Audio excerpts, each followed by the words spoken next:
101 में हमें क्या बोला गया है, if the pressure in A reaction vessel for the following reaction is increased by decreasing the volume. हमारे पास प्रेशर इंक्रीज किया जा रहा है by decreasing the volume, what will happen the concentration of CO and CO2। अब जो concentration होती है, concentration in short upon molarity की बात कर लें, तो मोलरिटी हमारे पास होता है मोल्स पर यूनिट वॉल्यूम। तो हमारे पास वॉल्यूम यदि आप क्या कर रहे हैं, डिक्रीज कर रहे हैं, इफ़ वॉल्यूम हमारे पास डिक्रीज कर रहे हैं तो कंसंट्रेशन हमारे पास क्या होगी, इंक्रीज होगी। दैट मीन्स हमारे पास यहाँ पर carbon monoxide as well as carbon dioxide दोनों की ही हमारे पास कंसंट्रेशन इंक्रीज हो रही होगी। तो option D is the correct answer. Next है 102, इसे बोला गया consider the following reaction in this reaction. अपने को देखना है कि इक्विलिब्रियम किस डायरेक्शन में शिफ्ट हो, फॉरवर्ड डायरेक्शन में, राइट डायरेक्शन में। तो फॉरवर्ड डायरेक्शन में शिफ्ट होने के लिए अपने को क्या क्या कंडीशंस रिक्वायर्ड होंगी। अब यहाँ पर प्लस हीट लिखा हुआ है यानी हीट रिलीज हो रही है, यानी डेल्टा एच हमारे पास यहाँ पर क्या है, नेगेटिव है, यानी ये एक्सोथर्मिक रिएक्शन है। अब एक्सोथर्मिक रिएक्शन है तो फॉरवर्ड डायरेक्शन में ये एक्सोथर्मिक नेचर का होगा और बैकवर्ड डायरेक्शन में ये एंडोथर्मिक रिएक्शन टाइप का होगा।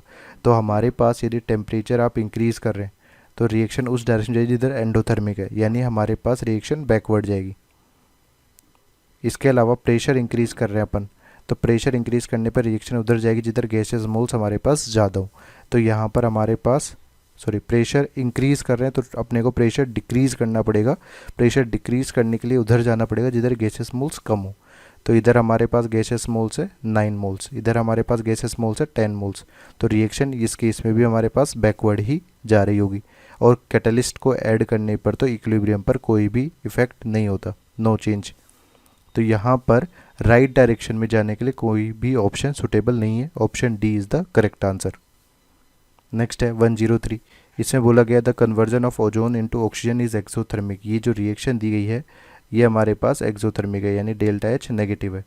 तो अपने को बोला गया under what condition is ozone the most stable, कि ओजोन हमारे पास मोस्ट स्टेबल हो, यानी अपने को अल्टीमेटली ये देखना है कि रिएक्शन किस डायरेक्शन में जाए। रिएक्शन हमारे पास बैकवर्ड डायरेक्शन में ज़्यादा से ज़्यादा जानी चाहिए, जिससे कि अपन बोल सकें कि O3 का O2 में कन्वर्जन काफ़ी लेस है, यानी O3 हमारे पास ज़्यादा स्टेबल है।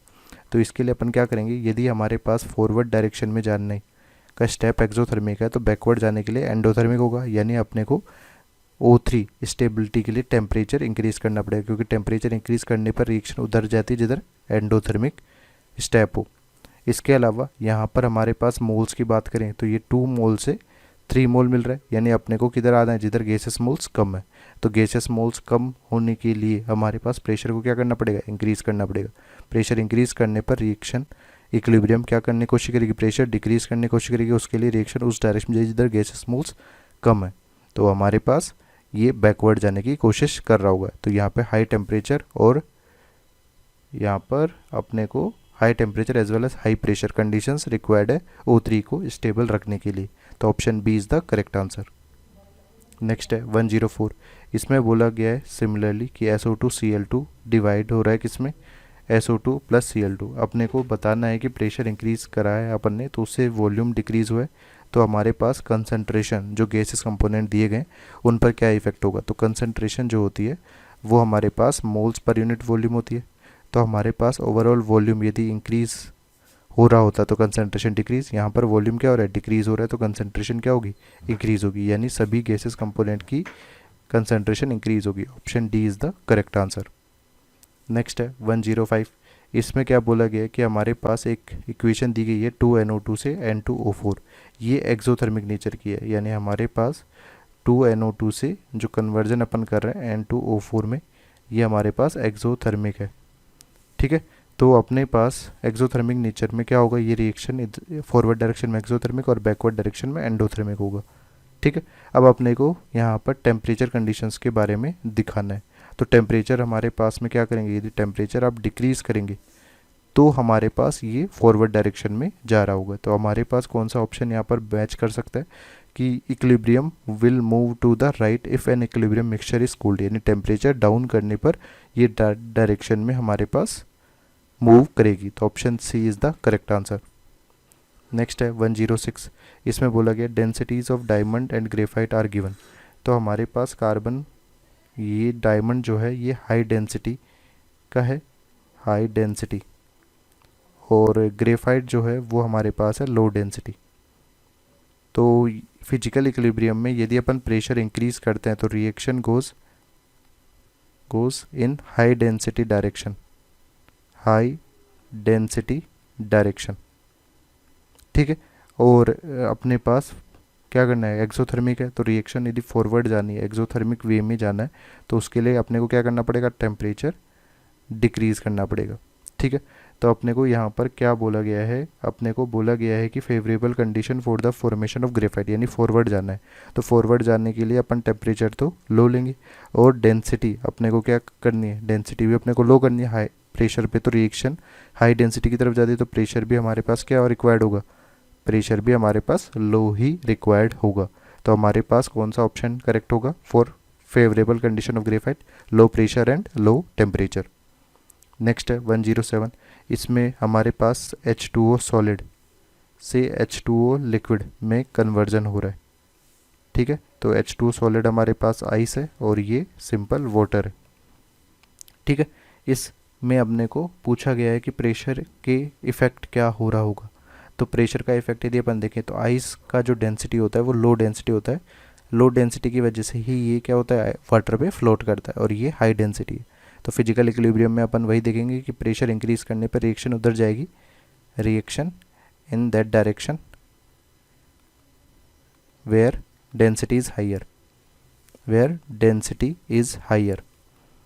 तो अपने को यहाँ पर क्या करना है, अपने पास ऑप्शंस ट्राई करने। तो आइस जो है वो वाटर में ज़्यादा से ज़्यादा तब कन्वर्ट होगा जब अपन प्रेशर इंक्रीज़ कर रहे हो। तो प्रेशर इंक्रीज़ करने पर आइस ज़्यादा मेल्ट हो रहा होगा। तो more of ice melts if pressure on the system is increased. तो ऑप्शन बी यहाँ पर हमारे पास करेक्ट आंसर हो जाएगा। नेक्स्ट है 108, इसमें बोला गया a pressure cooker reduces cooking time for food because. तो हमारे पास vapour pressure in a pressure cooker जो होता है वो ग्रेटर देन होता है एटमॉस्फेरिक प्रेशर। तो हमारे पास एज वेपर प्रेशर इंक्रीजेस तो boiling point of water also increases. यदि बॉइलिंग पॉइंट ऑफ वाटर हमारे पास इंक्रीज हो रहा होगा तो अपने को इसको एडिशनल हीट करना पड़ेगा, जिसके लिए हमारे पास जो कुक्ड कंपाउंड है वो थोड़ा टाइम टेकिंग प्रोसेस लेगा, तो हमारे पास अच्छे से कुकिंग हो पाएगी। तो यहाँ पर अपने पास क्या हो रहा है, boiling point of water involve in cooking is increased in pressure cooker due to vapour pressure increase. तो option D is the correct answer.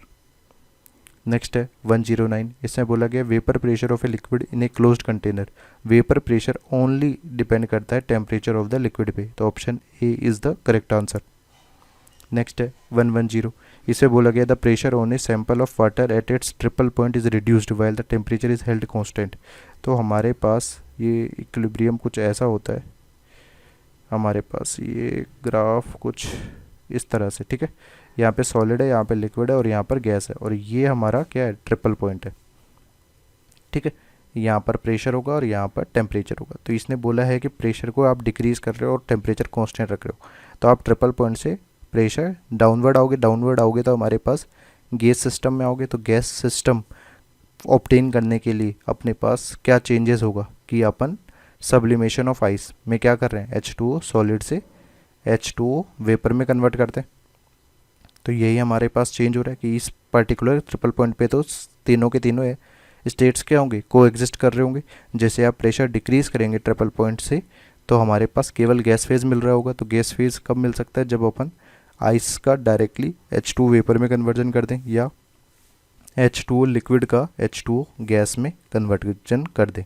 तो मेल्टिंग ऑफ आइस यहाँ पर नहीं होगा क्योंकि उसमें अपन H2O सॉलिड से H2O लिक्विड में कन्वर्जन करते हैं, बट अपने को यहाँ पर केवल गैस फेज ही ऑब्टेन करना है। तो ये दोनों ऑप्शन हो सकते हैं। इन दोनों ऑप्शन को मैच करने वाला ऑप्शन अपने को दिया गया है ऑप्शन डी, ठीक है।